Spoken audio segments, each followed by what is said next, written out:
नमस्कार, मैं हूं देवनाथ पांडे। आप देख रहे हैं लोकल वोकल न्यूज। राजस्थान में एक समय में एक आईपीएस को एक मामले में 7 साल की जेल होती है और जब वो जेल से बाहर निकलता है तो पूरे जेल को ही बड़े बड़े अधिकारियों को घूसखोरी के मामले में पकड़कर जेल में बंद कर देता है।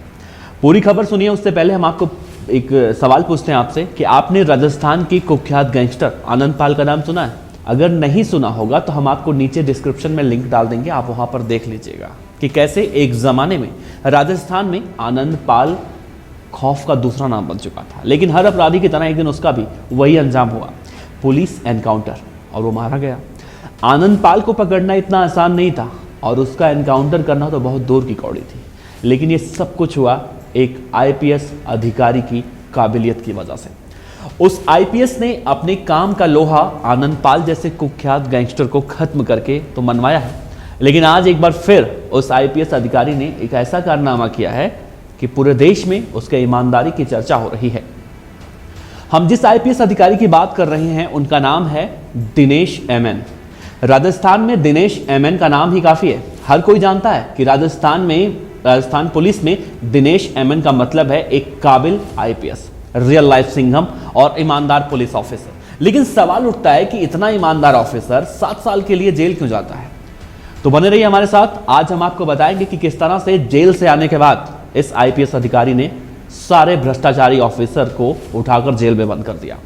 दिनेश एमएन मूल रूप से कर्नाटक के रहने वाले हैं। दिनेश एमएन का जन्म 6 सितंबर 1971 को कर्नाटक के चिकलबल्लापुर जिले के चिंतामणि तहसील के गांव मुनगनाहल्ली में हुआ था। दिनेश एमएन के नाम में एम का मतलब उनके गांव का नाम है और एन का मतलब है उनके पिता का नाम नारायण। साल 1995 बैच के राजस्थान कैडर के आईपीएस अधिकारी दिनेश एमएन वर्तमान में राजस्थान एसीबी में एडीजी पद पर सेवा दे रहे हैं। इन्होंने इलेक्ट्रॉनिक्स एंड टेलीकम्युनिकेशन में बीई की डिग्री प्राप्त की है। आईपीएस बनने के बाद दिनेश एमएन साल 1999 में दौसा एसएसपी के रूप में राजस्थान पुलिस में सर्विस शुरू की है। फिर करौली, झुंझुनू, सवाई माधोपुर, अलवर और उदयपुर में एसपी रहे। साल 2005 में उदयपुर में एसपी थे, तभी राजस्थान और गुजरात पुलिस के ज्वाइंट ऑपरेशन में हिस्ट्री शीटर सोहराबुद्दीन शेख का एनकाउंटर किया गया और इसी केस में दिनेश एमएन 7 साल जेल में गए। 2017 में इस मामले में दिनेश बरी हो गए। जेल से रिहा होने के बाद पहली बार उदयपुर पहुंचे तब इनके स्वागत में लोगों ने पलक पावड़े बिछा दिए। जेल से छूटकर एसीबी में आते ही दिनेश ने धमाका कर दिया। वन इंडिया हिंदी से बातचीत में आईपीएस दिनेश एमएन ने कहा है कि देश में यह पहली बार है कि महज 6 महीने में ही सरकार की किसी स्टेट एजेंसी ने रिश्वतखोर एक आईएएस, एक आईपीएस, 7 आरएएस और 3 आरपीएस को जेल पहुंचा दिया। कलेक्टर, एसपी और कई आरएएस अधिकारी तो अभी भी सलाखों के पीछे सड़ रहे हैं। Rajasthan ACB helpline number 1064 Dinesh MN कहते हैं कि यूं तो रिश्वत लेने और देने वालों के खिलाफ राजस्थान एसीबी साल भर कार्रवाई करती है, लेकिन महानिदेशक बीएल सोनी के निर्देशन में हमारी टीमें हर शिकायत को गंभीरता से लेती हैं। कोई हमें एसीबी की हेल्पलाइन 1064 नंबर पर कॉल करे या व्हाट्सएप करे इस नंबर पे, तो हम उस पर तुरंत एक्शन लेते हैं। 6 महीने में ये 12 बड़े अधिकारी पकड़े गए। पहला नाम है आईएएस इंद्र सिंह राव, जो 12 के कलेक्टर हैं। दिसंबर 2020 को राजस्थान के 12 जिला कलेक्टर आईएएस इंद्र सिंह राव के निजी सचिव महावीर को 40 लाख रुपए की घूस के मामले में पकड़ा। फिर आईएएस इंद्र सिंह राव को कोटा के सेंट्रल जेल में पहुंचा दिया।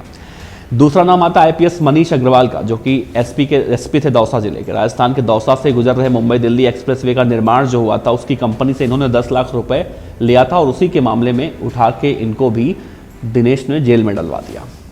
अब मनीष अग्रवाल को सलाखों के पीछे तो पहुंचा दिया गया, लेकिन मनीष अग्रवाल के बारे में एक और बात कहा जाता है कि 38 लाख घूस कांड में फंसे हुए थे और हर महीने 4 लाख रुपए उनकी मासिक बधी हुई थी।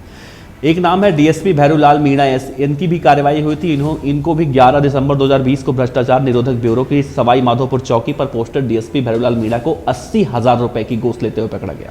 ये कार्रवाई एंटी करप्शन डे वाले दिन हुई थी और सुबह डीएसपी ने घूस नहीं लेने का भाषण दिया था, फिर खुद पकड़े गए। ये रकम मासिक भी बधी हुई थी, मतलब 80,000 मंथली आता था इनका। इनको भी दबोच कर राजस्थान में भ्रष्टाचार रोकने के लिए जेल में डाल दिया गया। भैरूलाल मीणा उस समय 80,000 रुपया ले रहे थे जब गिरफ्तार किया गया। तीसरा नाम आता है संपत खान का।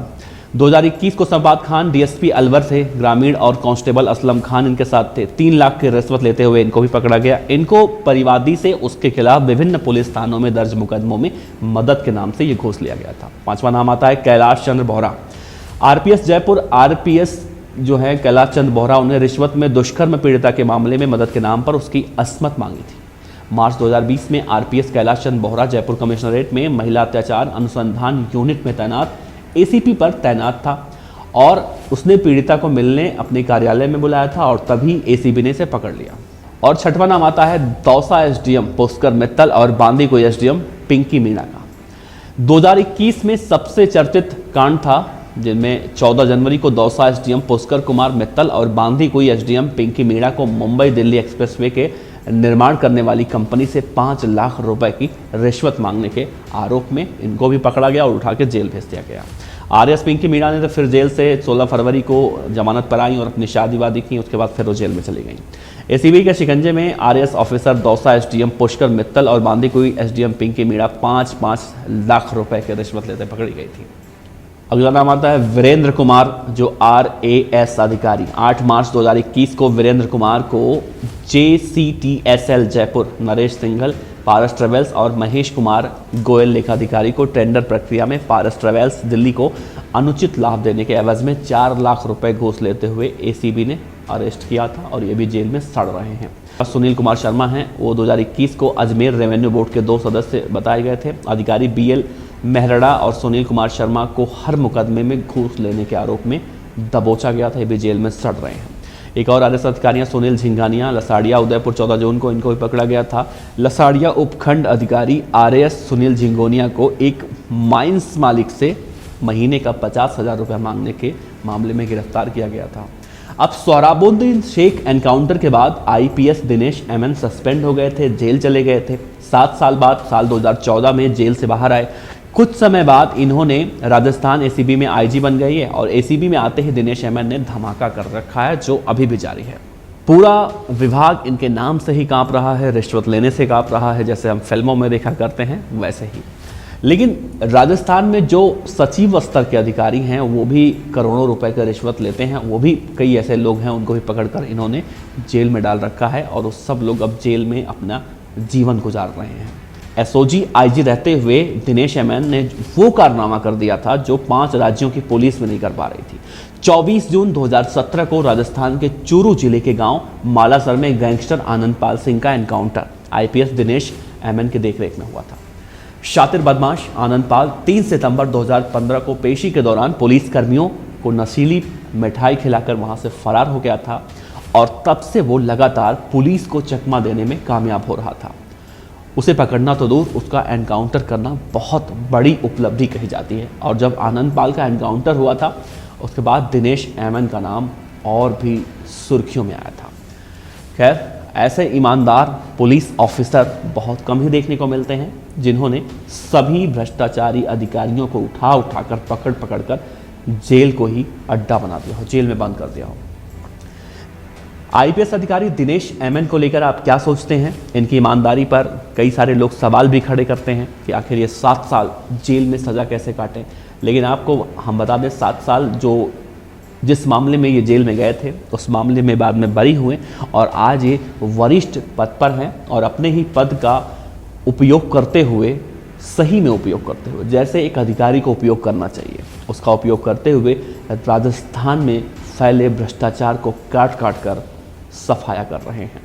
इनको लेकर, इस पुलिस अधिकारी को लेकर आप क्या सोचते हैं, क्या राय रखते हैं? नीचे ज़रूर साझा कीजिएगा। आपका बहुत बहुत शुक्रिया हमें देखने और सुनने के लिए। शुक्रिया।